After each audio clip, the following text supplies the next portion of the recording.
Shalom, bienvenue sur notre chaîne L'Homme Indestructible. Nous sommes sur le deuxième épisode de notre deuxième saison sur les étapes à respecter pour la création de l'entreprise.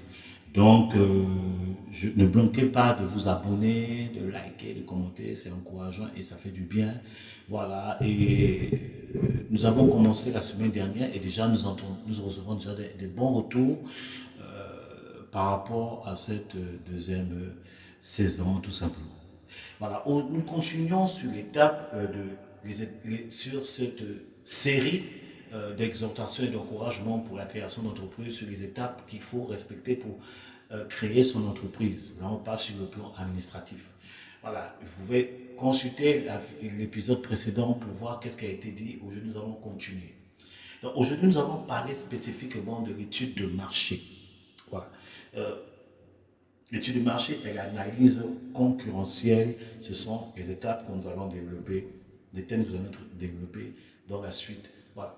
Donc, premièrement, c'est quoi une étude de marché? L'étude de marché est une phase clé de la création de votre entreprise ou du lancement d'un nouveau projet. Cette étude de marché nous permet de cerner, voilà, le potentiel clientèle. Est-ce que ce que nous allons faire va marcher? En fait, c'est ça à quoi ça sert. Voilà. Donc, pour savoir est-ce que le projet que nous allons lancer, le projet que nous allons proposer va vraiment marcher.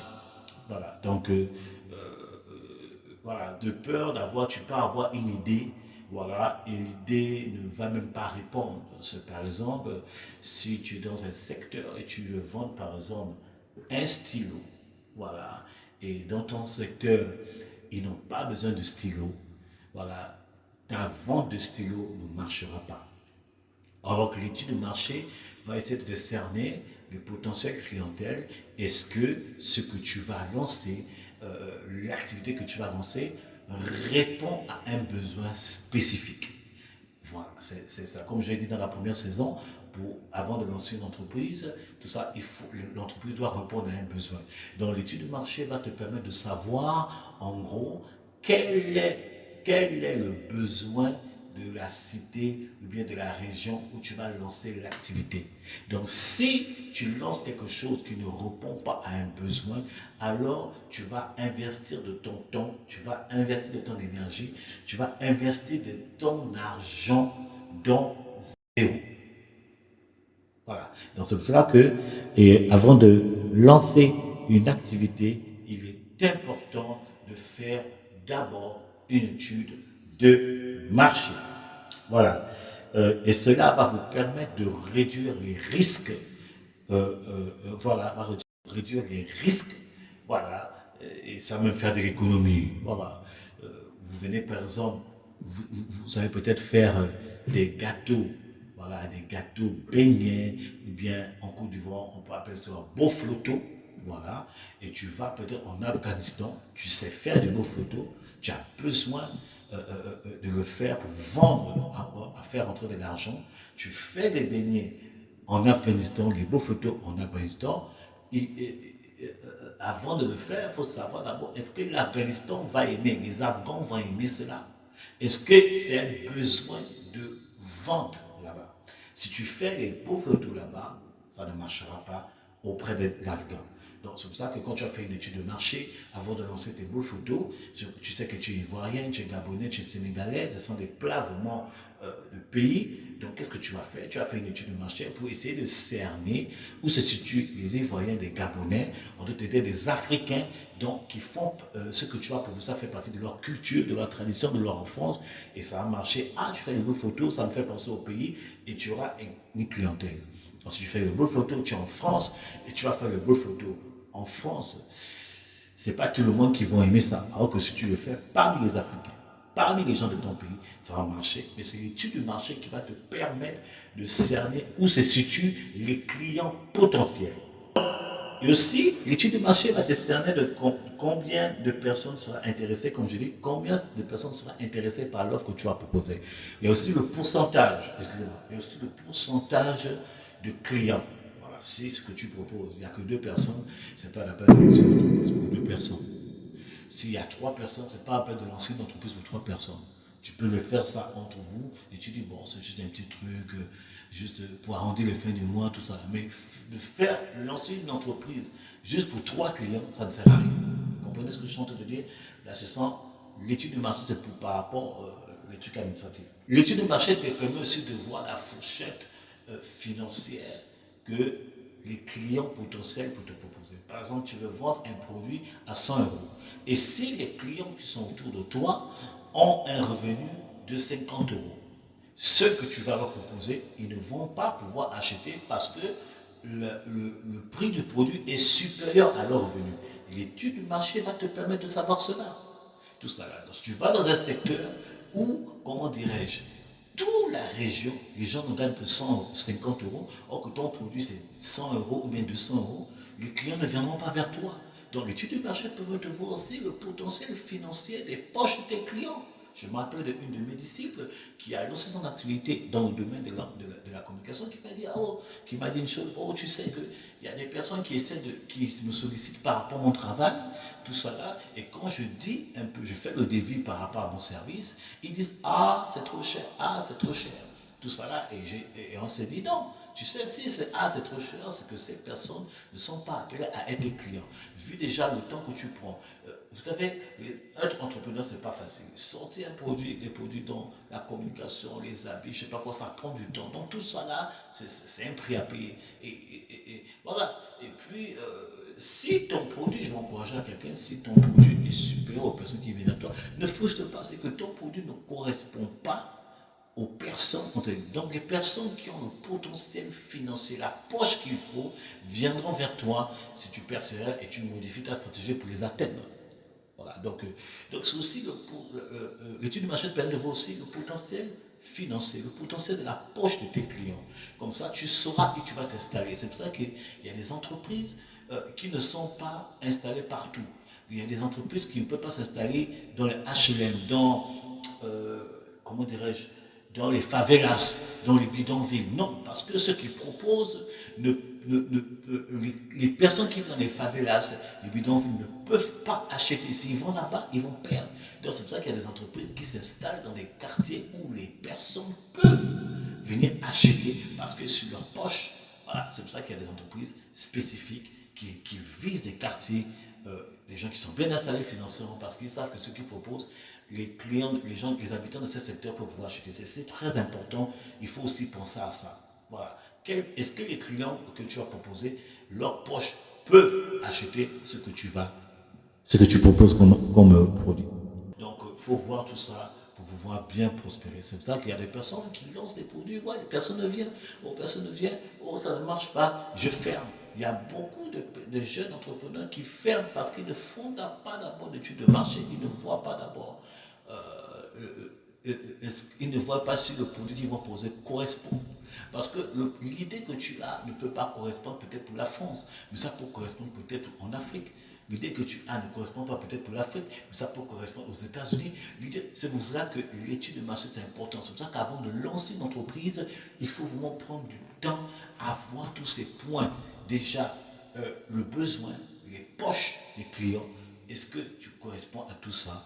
Voilà. Et donc, vous voyez que il y a vraiment des choses à voir pour l'étude de marché. Donc, l'étude de marché permet aussi de voir où vivent vos clients et où l'entreprise peut être atteindre. Donc, c'est aussi le contexte géographique. Voilà, si tu implantes ton entreprise, par exemple, un quartier, je vais sortir le nom d'un quartier du Gabon, par exemple, à Tuninchos, et que tu mets ton entreprise là-bas, et les produits que tu proposes euh, ne correspondent pas au quartier à Tuninchos, mais ça correspond au peut-être le quartier de B4. Voilà. Donc, c'est ça. Donc, c'est pour ça que l'étude de marché te permet aussi de se trouver les clients. Dans quel secteur le potentiel clientèle habite. Voilà. Donc, c'est l'une des raisons pour laquelle il faut faire l'étude de marché, aussi de manière géographique. Voilà. Aussi, l'étude de marché peut aussi t'aider à voir quelles sont les évolutions du marché en valeur et en évolution, en valeur et en volume. Donc, c'est-à-dire que non, euh, vous savez que aujourd'hui, le business ou bien l'entrepreneuriat il y a 20 ans, il y a 30 ans, il y a 40 ans, n'est plus à changer. Voilà. Donc les méthodes que nos pères utilisaient ne sont plus vraiment pareilles. Donc parce que le business évolue, voilà, selon les époques, selon les saisons. Donc, par exemple, tu vendais, par exemple, par exemple, une chose qui était très intéressante, qui avait le succès, par exemple, le domaine de la mode, par exemple, les packs d'elfes ont marché à une époque bien précise. Et maintenant, les choses ont évolué. Les packs d'elfes ne marchaient plus. Maintenant, c'est les baggy, etc. Les baggy, ce n'est plus trop ça. Et puis voilà. Donc, le business évolue. Donc, il ne faut. Ce que tu proposes, ça dépend de ce que tu vas proposer. Ce que tu proposes évolue. Donc, il ne faut pas rester sur. Par exemple, sur, sur une méthode antique, il faut évoluer. C'est pour ça que l'étude de marché te permet de voir quelle est l'évolution des besoins et quelle est l'évolution du marché. Euh, euh, euh, Par exemple, si tu te lances dans le business des jeux vidéo, tu vois, aujourd'hui, tu veux faire un jeu vidéo vraiment avec, comme Tetris, tu vois, vous connaissez, vous avez, je sais pas, votre époque, vous avez peut-être connu Tetris à l'époque.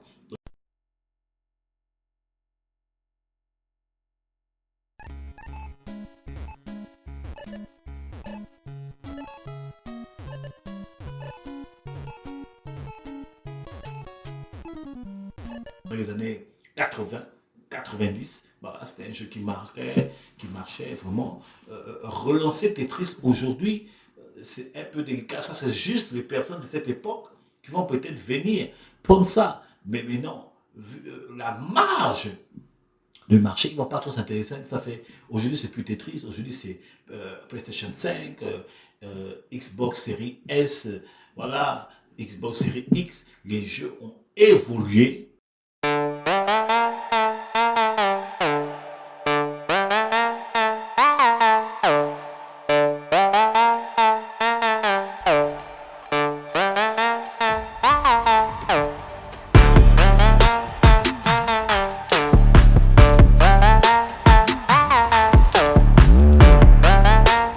Voilà. Donc, donc, si tu veux te lancer dans les jeux vidéo, tu dois t'adapter par rapport à l'évolution du marché.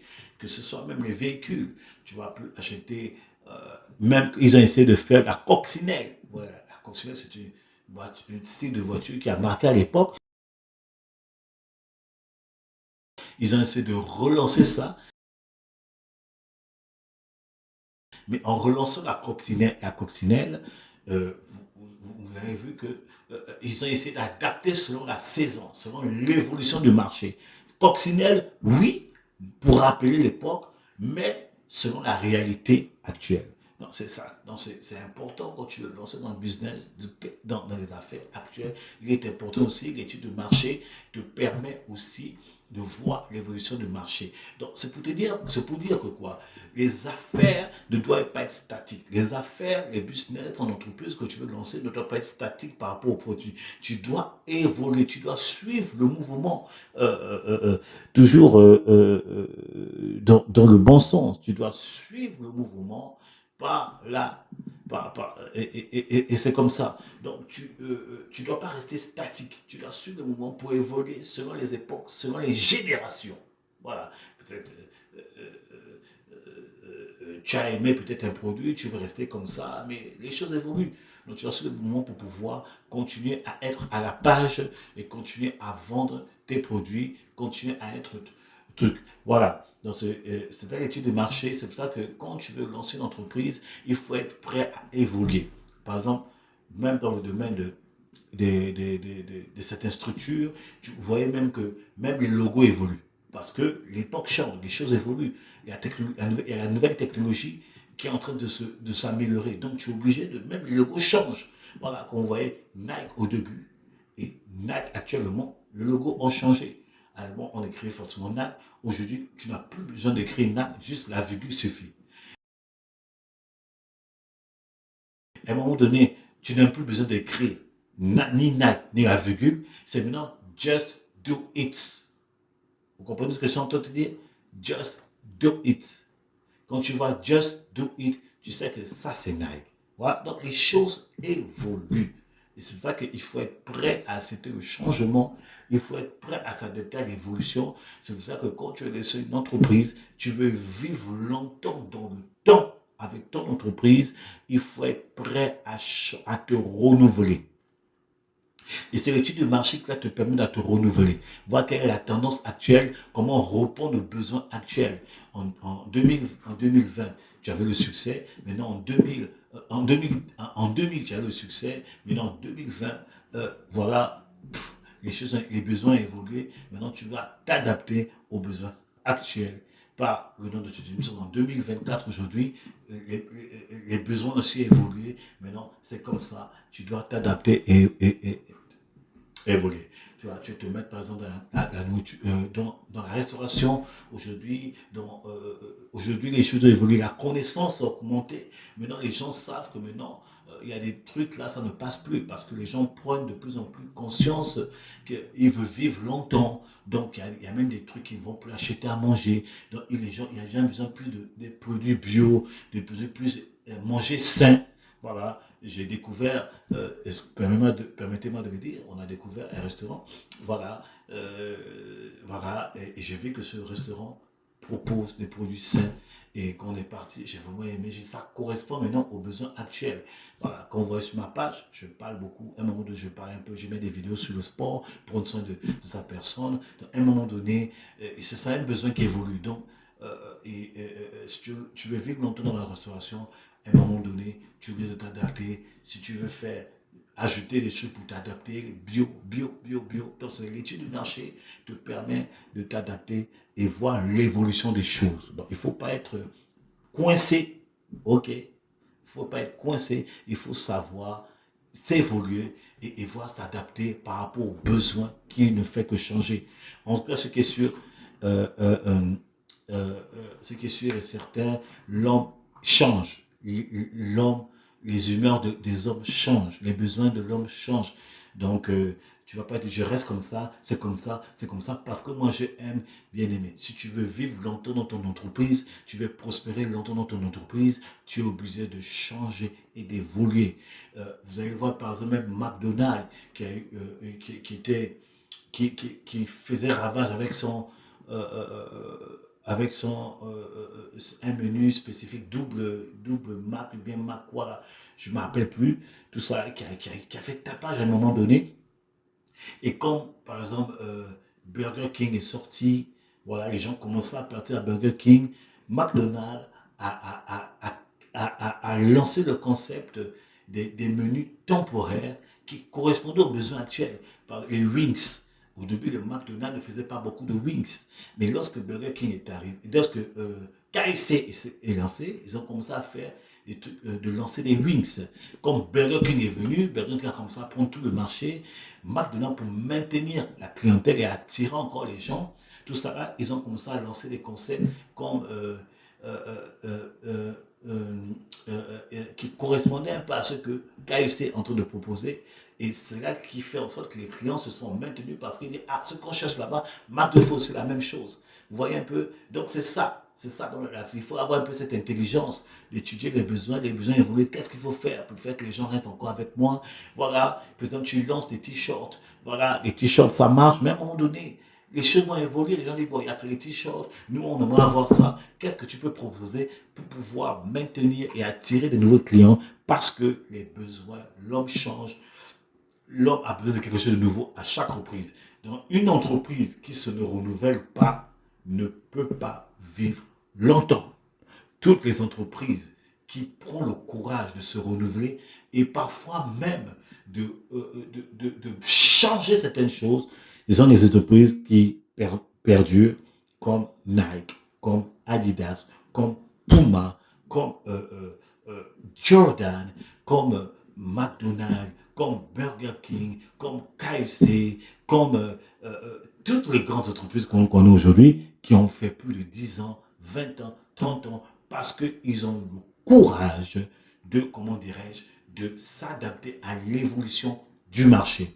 Et vous allez voir que même les entreprises, vous pouvez voir même sur Internet, vous voyez même des youtubeurs, il y a certains youtubeurs qui proposent par exemple de combien gagner de l'argent sur Internet. Il y a des entreprises qui font des enquêtes, voilà, tu fais et tu repasses certaines enquêtes, on te paye 1 centime, 2 centimes, 5 centimes, 10 centimes par enquête. Voilà. Pourquoi? Parce que c'est une manière de voir l'évolution du marché de sorte que pour adapter leurs produits et adapter leurs produits par rapport à l'évolution des besoins du marché actuel. Donc, aujourd'hui, plein d'entreprises ont compris cela, bien si la base, l'idée c'était ça, mais dans cette idée-là, il faut être humble et accepter que l'homme change et les besoins de l'homme peuvent évoluer. La preuve, quand tu étais petit, tu aimais certaines choses. Maintenant, quand tu grandis, il y a des choses que tu aimais, que tu n'aimes plus parce que tu as évolué, parce que tu te rends compte que, bon, maintenant, voilà, je préfère que ça c'est mieux par rapport à l'âge actuel. Vous voyez un peu? Donc, si tu comprends déjà que, voilà, déjà une personne qui ne veut pas évoluer, franchement, qui ne veut pas grandir, je veux dire, c'est compliqué. Donc, l'homme change, l'homme est changeant. Les humeurs de l'homme changent. Si tu veux vivre longtemps dans l'entreprise, il faut apprendre à t'évoluer. Tu peux avoir peut-être dans une société de location, une société de nettoyage de voitures, même dans le domaine de l'automobile, les choses évoluent. Aujourd'hui, les voitures, ils sont en train de faire, les voitures sont de plus en plus électroniques ou bien hybrides. Tout ça là, si tu veux de plus en plus que les clients viennent et se mettent dans le truc, donc tu es obligé d'adapter ton marché, tu es obligé d'adapter ton entreprise. Maintenant, pour que les gens viennent vers toi, par exemple, produits de nettoyage, tout ça là, qu'est-ce que tu fais? Tu es obligé de mettre un appareil à côté pour charger la voiture, pour les voitures électriques. Tu mets ça comme ça, c'est une stratégie que tu mettras pour que les clients voient, ah aussi, je peux venir faire nettoyer ma voiture là-bas parce qu'en nettoyant ma voiture, il y a une possibilité de charger ma voiture. Et puis, voilà, c'est des stratégies comme ça qu'il faut faire, voir l'évolution du marché et proposer des choses pour maintenir tout ça. Donc, c'est à quoi? C'est à ça que ça sert aussi, l'étude de marché, voir l'évolution et proposer des choses pour s'adapter, pour que les clients soient maintenus et veulent toujours continuer à venir sur toi. Si tu ne veux pas évoluer dans le marché, je te dis, ton entreprise va se fermer. C'est pour ça qu'il y a des gens qui disent, tu vas être tellement radical, je vais rester comme ça, je vais rester comme ça. Bien aimé, ça n'avancera pas parce que tu ne veux pas évoluer. Tout ça. Donc, en tout cas, au fur et à mesure de cette saison, nous allons parler de plus en plus encore d'autres aspects de l'entrepreneuriat. Si vous voulez encore évoluer aujourd'hui, l'entreprise, pour faire la manière de gérer et bien de lancer l'entreprise aujourd'hui, ça a complètement changé. Ce n'est plus la même chose en 1970, ce n'est plus la même chose en 1980, 1990, tout ça là, en 2023, la manière d'entreprendre a changé. À l'époque, quand nous voulons tu lances dans cette société, tu es obligé d'aller faire les porte-à-porte, donner les prospectus, essayer de prospecter les clients, voilà, faire le tour du quartier, le tour de la région pour pouvoir prospecter les clients. Mais aujourd'hui, tu n'as même plus besoin de te déplacer. Aujourd'hui, à la maison, tu peux prospecter les clients. Tu peux rester 24 heures sur 24 à la maison pour prospecter les clients par rapport à ta société aujourd'hui. Tout ça là, à cause d'une évolution technologique, tout ça, une évolution, oui, scientifique qu'on appelle aujourd'hui Internet. Voilà. Donc, vous voyez que les choses changent. Et c'est là que, en tant qu'entrepreneur, tu dois t'adapter à l'évolution du marché. OK? Voilà. Donc, ce sont des choses que vous devez comprendre.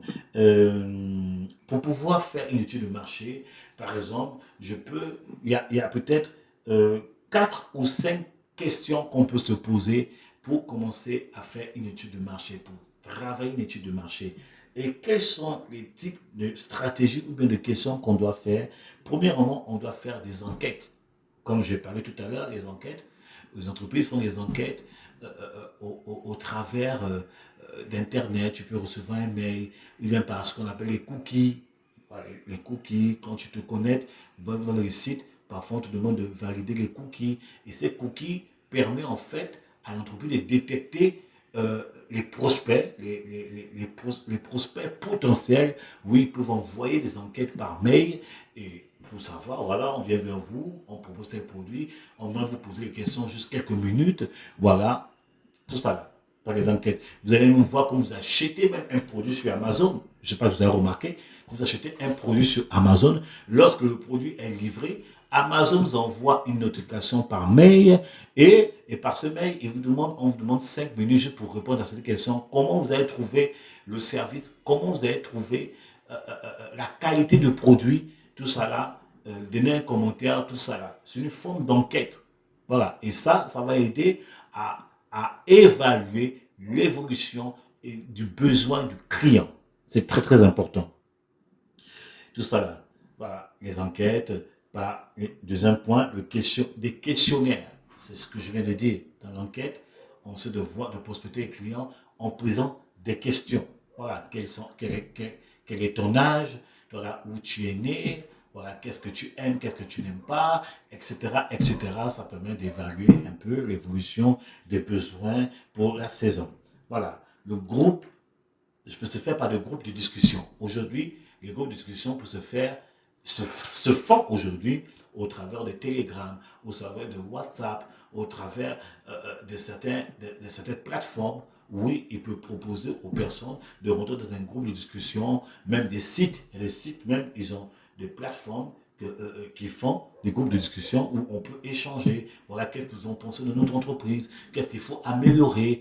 Et voilà, je peux même par rapport aux enquêtes, même pas dans les restaurants, il y a parfois, il y a des appareils où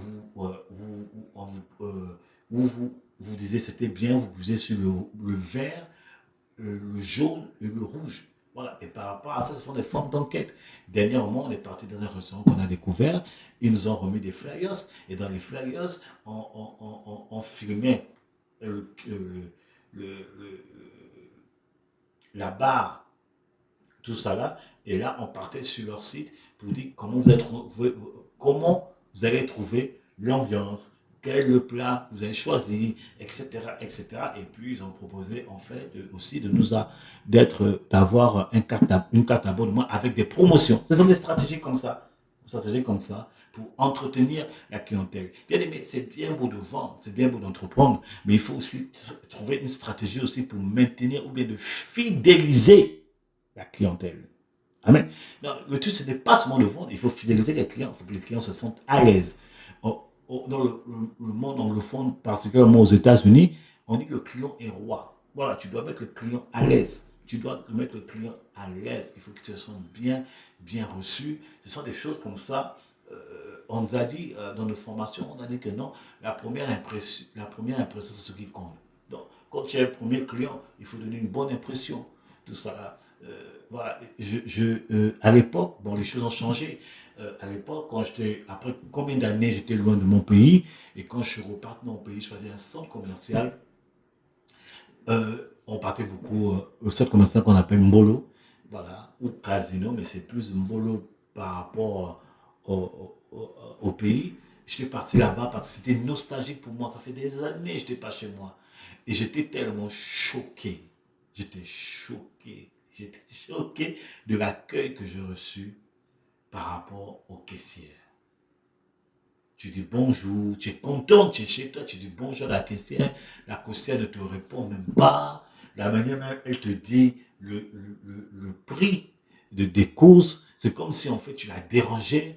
J'étais avec ma nièce, elle m'a regardé, on s'est mis à rire. Je dis, mais qu'est-ce qu'elle a dit? Ah, tonton, tu as oublié comme ça se passait ici. Bon, aujourd'hui, ça a évolué parce qu'il y a un changement qui se passe. Les mentalités sont en train de changer. Tout ça. Donc, tu dois donner envie aux clients de revenir. Tout ça là. Tu dois le mettre à l'aise, tu dois l'ouvrir avec le sourire. Et c'est c'est important. Voilà. Faire aussi par les entretiens approfondis. Ce sont des choses que j'ai développées. Voilà. Donc, pour faire l'étude de marché, on peut faire par les enquêtes, les questionnaires, le groupe de discussion et les entretiens approfondis.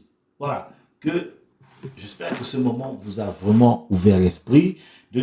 euh, m- m- m- mardi prochain, nous parlerons de l'analyse concurrentielle pour trouver un avantage sur le marché. On va parler en long, en large de ça. Et prenez soin de vous. N'oubliez pas de vous abonner, de liker et de partager afin ça nous encourage, ça nous fait du bien. Et voilà. Et n'oubliez pas, faites votre outil de marché avant de nous lancer.